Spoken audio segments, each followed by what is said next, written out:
Sir मैंने हाथ जोड़ के विनती है कि जज साहब और आप सबको वीडियो लो, हमारे परिवार ने बचा बचा जमीन मेरे न्याय है तो देवो आप, न्याय नहीं है न्याय तो आप मन मत दो साहब न्याय। बाकी पुलिस वाला मैंने परेशान कर दियो और हमारे बच्चा की ज़िंदगी ख़राब कर दे। बीएड कर रहा है मेरा बच्चा बड़े वाला, तो वही उसको ही टेंशन अंदर पुलिस वाला ने बंद कर दिया। हमारे परिवार को दारू पिला पिला के वो लड़वाते झगड़ाते हमारे आपसी में, और मैं परेशान हो गया। हमारे दादा परदादा मोहन राम जी खत्म हो गए और सब खत्म हो चुके, नैना राम खत्म हो चुके। अब हम ही इस हमारे को खत्म करने के वो कैसी तरीका हथकंडा अपना सकता है, वो पैसे वाली पार्टी है।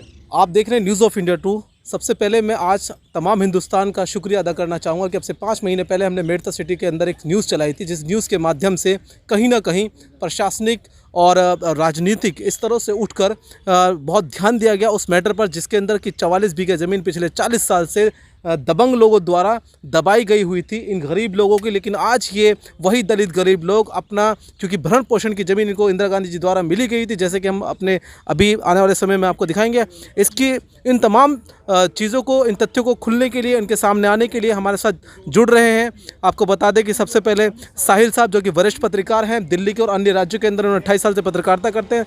दूसरे ही खुद दलित परिवार जो यहाँ पर भटक रहा है दिल्ली के अंदर, और समाज सेवी दलित मुस्लिम अधिकार मंच के जो है वो प्रदेश अध्यक्ष श्री राजीव पाहीवाल जी, और एक वरिष्ठ एडवोकेट भी यहाँ पर मौजूद हैं, और सुप्रीम कोर्ट के वकील क्या नाम बताया सर? महले एसपी सिंह।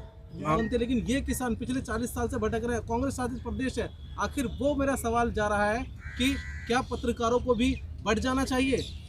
पत्रकारों को बिल्कुल कांग्रेस भाजपा या तीसरे मोर्चे चौथे मोर्चे के चक्कर में नहीं पड़ना चाहिए। पत्रकार का मकसद सही चीज। कांग्रेस का कहीं दिखाया नहीं जा रहा है कि कांग्रेस की भी जो है वो कांग्रेस शासित प्रदेश के अंदर जो है ये 40 साल से मुद्दा चल रहा है। नहीं, बात कांग्रेस शासित और उत्तर प्रदेश में बीजेपी शासित या किसी प्रदेश में दूसरी सरकार से नहीं है। मतलब यह है कि न्याय सुलभ और सस्ता और समयबद्ध तरीके से मिलना चाहिए। उसके लिए जो है सबको जो है सामूहिक नेतृत्व करते हुए, अपने दर्द को समझते हुए SC ST OBC माइनॉरिटीज को सबको लड़ना पड़ेगा, सबको लड़ना पड़ेगा, और ऐसी व्यवस्था करना पड़ेगी कि ये लड़ाई हम सबकी है। ये नहीं कि अगर दलित परेशान है तो उसमें ST वाले जो हैं कुछ ध्यान नहीं दे रहे हैं। कितने टीवी चैनलों ने चलाया आपके राजस्थान में? ये हमारे राजस्थान में टीवी चैनल से आपने चलाया सर? कहाँ से पहुंचे थे? आप पहुंचे थे दिल्ली से, ये हमारे लांबा जाटान गांव में आए थे सलमान फारूक साहब जी, सलमानी साहब, और हमारे इनका बहुत बहुत मेहरबानी है जो ये पूरा खेत का वीडियो। बड़ा सवाल है आपसे, क्यों हमें दिल्ली से 400 किलोमीटर दूर जाना पड़ा? आखिर क्यों जाना पड़ा? वहाँ पत्रकार वहाँ हमारे गाँव के अंदर है ही नहीं पत्रकार सर। गाँव के अंदर पत्रकार ही नहीं होते हैं सर हमारे वहाँ, तो गांव के अंदर पत्रकार नहीं है। अखबार में छापते हैं तो वो दबंग आदमी है सर, उनसे तो सब, हाँ दबंगों तो राजनीति ऐसा अखबार में। हाँ, और हमें पुलिस वालों से डर है। अभी हमारे झूठे मुकदमा में पुलिस वाला हमारे को फंसा से, मेरे बेटे को, मेरे भाई को झूठा फर्जी में फंसा थे पुलिस वाले। प्रशासन सब मिला हुआ है सर, सब मिला हुआ है। शासन का विषय है। ठीक है, हम फिर वापस रुक करेंगे एडवोकेट साहब की तरफ। एडवोकेट साहब, जिस तरह से आपने इनकी फाइल पढ़ी है, समझी है, आपने कोशिश करी है समझने की, तो आपको क्या महसूस हो रहा है? आपने सारी चीज़ें देखी कि 40 साल से पूरा जो है एक न्याय व्यवस्था के दरवाजे खटखटा रहे। क्या इतना लंबा न्याय होना चाहिए कि 2-4 पीढ़ियाँ खत्म हो जाए? नहीं, जो आप न्याय व्यवस्था की अभी हमारे पत्रकार साहब जो वो कह रहे थे कि एक सिस्टम तो होनी चाहिए। सिस्टम होना चाहिए कि एक सिस्टम होना है कि 10 साल के अंदर 15,000 10 साल के अंदर मिनिमम 10 साल के अंदर तक आदमी हो जाए। 1 साल 2 साल लोअर जुडिशरी रहे, 1 साल लोअर सेशन कोर्ट रहे, 1-2 साल हाई कोर्ट रहे। मतलब ऐसे करके 10 साल के अंदर आदमी को न्याय मिल जाना चाहिए। इतनी लंबी अगर न्याय व्यवस्था को की जाएगी तो आदमी जो है वो न्याय करते वो होता है कि इंजस्टिस होने लगेगा, और सही ढंग से हो रही है। It will be the abuse of process of law होने लगेगा, और ये इसका फ़ायदा जो उठाते हैं ये लोग जो पैसे वाले हैं वही इसको जो है इसको उठा पा रहे हैं।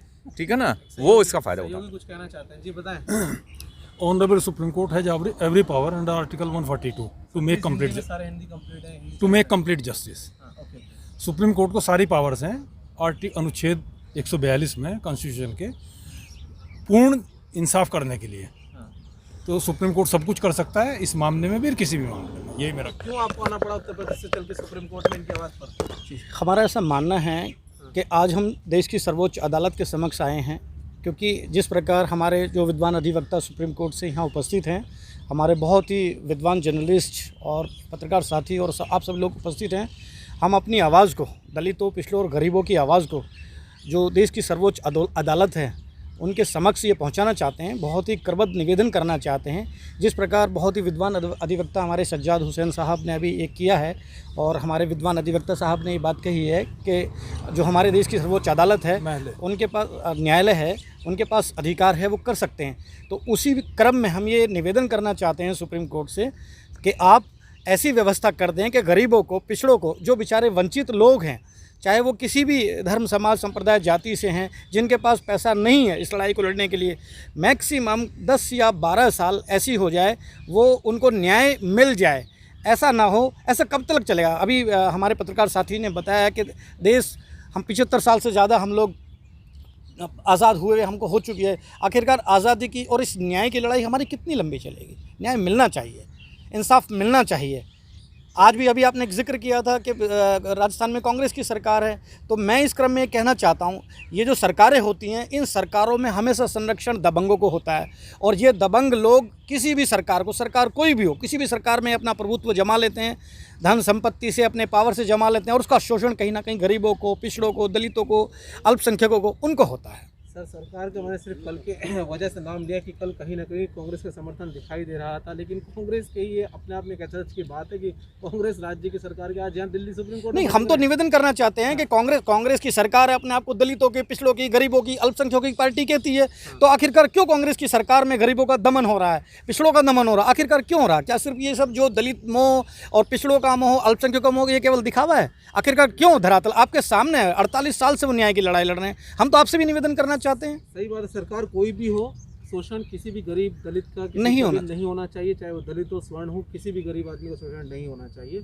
जस्टिस मिलना चाहिए। बात सही है, लेकिन पिटिशन करने जा रहे इनके तमाम केस के विषय में सज्जाद हुसैन अंसारी साहब को, तो बहुत बहुत स्वागत है सर आपका। क्या आपको लगता है कि इनको जो आपने समझा है, क्या समझा इसके विषय में और क्या उम्मीदें लगती हैं आपको सर? नहीं, बिल्कुल न्याय मिलेगी इनको, मैंने देखा है। क्या सर स्टेप्स रहेंगे आपके, अगले स्टेप्स क्या रहेंगे? वो पूरी इंटायर, अभी तो कुछ ऑर्डर्स हैं जो हाई कोर्ट के या कुछ उसको प्रोसीडिंग्स है, वो अभी मंगाए नहीं गए हैं, वो मंगाने के बाद देंगे। फिलहाल जो रेवेन्यू रिकॉर्ड के मुताबिक तो ज़मीन इनकी है और इन्हें होना चाहिए, लेकिन उन्होंने अनअथराइज उस पर कब्जा कर रखे हैं और वहाँ से वो प्रशासन से मिले हुए हैं, जिसकी वजह से वो कब्जा लेना इतना आसान है। लेकिन कोर्ट इंटरफेयर करेगी तो कब्जा भी मिल जाएगा, हाई कोर्ट और सुप्रीम कोर्ट के माध्यम से ये कब्जा इनको मिल जाएगा। Thank you. अब देखने वाली बात यह होगी कि जिस तरह से आपने पिछली तमाम उन वीडियोस को वायरल किया और वायरल करने के बाद कहीं ना कहीं इंसाफ दिलाने में सहयोगी बने, भागीदार बने इन एडवोकेट साहब के, उन लोगों के जो ज़मीनी मेहनत कर रहे हैं, अपने काम काजों को छोड़ के कहीं ना कहीं दलितों के साथ खड़े हैं। हमें बहुत उम्मीद है कि इस वीडियो को भी आप इतना वायरल करेंगे कि जल्द से जल्द इनको मिलेगा एक बड़ा और अहम इंसाफ। जिस सच्चाई की लड़ाई के लिए इनके 2 पूर्वज चले गए, शायद ये नहीं जाएंगे, ये खुशहाली जरूर देखेंगे। बने रहिए न्यूज़ ऑफ इंडिया 2 के साथ।